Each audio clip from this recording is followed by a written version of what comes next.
অবিশ্বাস্য হলেও নিঃসন্দেহে সত্য। চীনের জেজিয়াং প্রদেশের হাংজু শহরে গত 15 জুলাই 2025 তারিখে ঘটে যায় এক অলৌকিক ঘটনা। 3 বছরের বয়সী শিশু 18 তলা থেকে পড়ে বেঁচে যায়।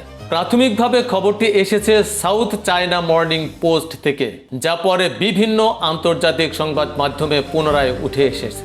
ঘটনার দিন শিশুটি তার দাদা দাদির তত্ত্বাবধানে ছিলেন।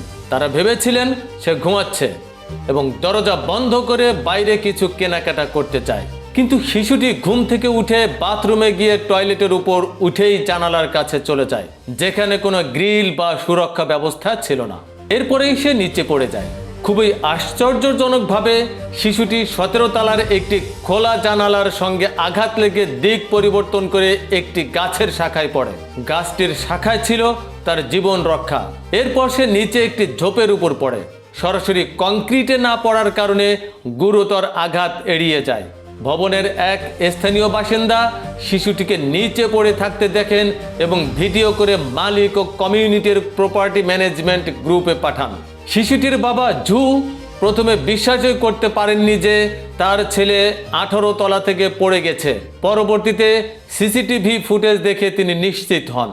শিশুটিকে দ্রুত হাসপাতালে নেওয়া হয়। চিকিৎসকরা তার বেঁচে যাওয়াকে স্বপ্নের মতো অলৌকিক ঘটনা হিসেবে আখ্যায়িত করেন। 18 তলা থেকে পড়ে শিশুটির হাড় ভেঙে যায়, মেরুদণ্ডে কিছুটা চাপ লাগে এবং কিছু অভ্যন্তরীণ অঙ্গের ক্ষতি হয়। তবে চরম আশ্চর্যের বিষয় ছিল যে তার মাথায় কোনো আঘাত লাগেনি এবং দিব্যি সে সচেতন রয়েছে।